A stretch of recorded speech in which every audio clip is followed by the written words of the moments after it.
All right, Mark, a lot going on there, but just not enough. Let's bring in Lieutenant General Keith Kellogg, Fox News contributor, former National Security Advisor for Vice President Pence, and a key advisor to President Trump.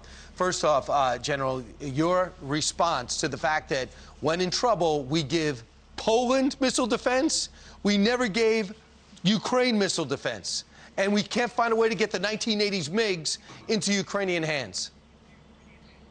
Yeah, Brian, thanks for having me. Look, this makes a lot of sense for them to get these fighters.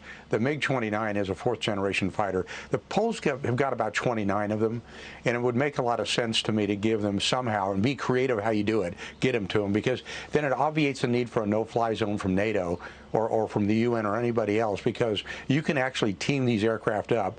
Even though it would be a little bit, shall we say, creative and interesting, where you could team them up with an AWACS, because put them on the guard frequency, the radio frequency, a NATO frequency, that because they're going to be equipped with NATO radios as well, because they're a NATO ally, and be able to cover at least the western part of Ukraine. So I don't know why we're doing this. It almost seems like we're rubbing our hands in a negative manner, Brian. Every time they come up with something, we come up with a reason not to do something. We should be coming up with ways to do something, and that's where I'd grab my advisors if I was advising President Biden, and you put them up in the EOB, the Executive Office Building. It's sort of like you feed them cold pizza and warm beer, and say, you keep coming up with solutions time after time to solve this problem. Obviously, the Poles said, I want you to send these MiG fighter jets into Poland, and the U.S. said, well, it looks like we're giving it to them.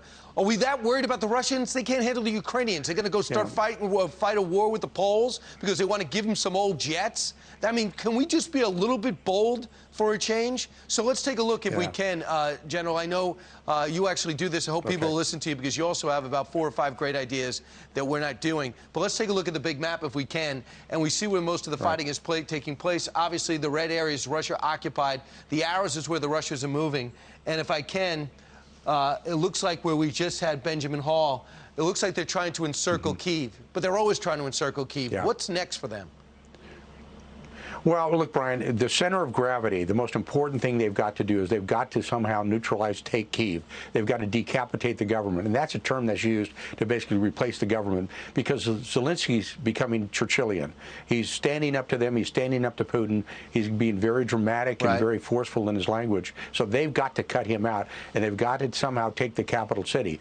And that should be their main effort, and it's not. They've kind of broken up a lot of their main efforts to the south, to the east, and to the north. But until they take Kyiv, they've got a problem. Here's their big problem. That's a big city. It's a city of almost 3 million. It's a 2,000-year-old city. And once they go in there, it will eat them up. And what I mean by that is armies don't like to go into cities, because the ability to use forces in cities is tough. It takes a lot more force, and they're going to be killing a lot of civilians. And that, I believe, will change the dynamic. But right now, they've got a problem. If they're not focusing on Kyiv, the rest doesn't matter. They've got to get to the capital city, and if they don't do it, then they're going to lose. The report is they don't want to get out of their trucks. And we know the Ukrainians can fight, and you've told me this, the ratio is 5 to 1.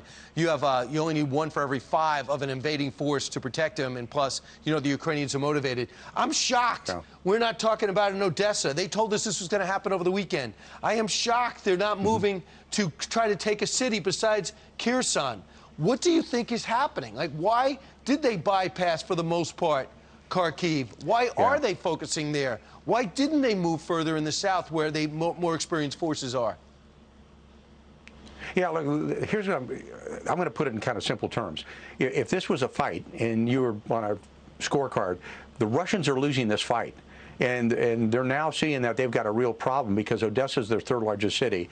It's a seaport city. But again, if they go into the cities, they're going to have a big problem. And they're diluting combat power from what should be their main effort, which is Kyiv. And I think they're now trying to figure out, how do we do this? Because in fact, we're actually losing. Every day that goes by, and we're now getting to day 15, they're losing this war. They're losing in the information space, where the entire world to see what's going on. They're losing in the military space. They're being beaten by Ukrainians. And the whole world's going, boy, we thought these guys were really 10 feet tall. They're not. They're about 5.5. And they're not, it's almost like they're, I hate to say this, because I'm probably insulting the state, but it's almost like the Vermont National Guard with nuclear weapons. They're not performing very well at all. Everybody is saying that. Everybody sees it. So what they do, if I was advising, which God forbid he takes any of my advice, you tell the Russians, you better focus in on your main effort, because if you don't capture Kyiv, take Kyiv, you have lost this war. Understood, General. And I just say, can we be a little bit bold? I don't want to risk World War III either.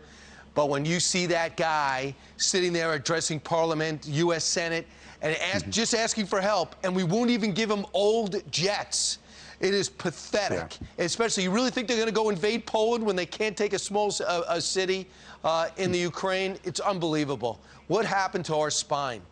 General, thanks so much.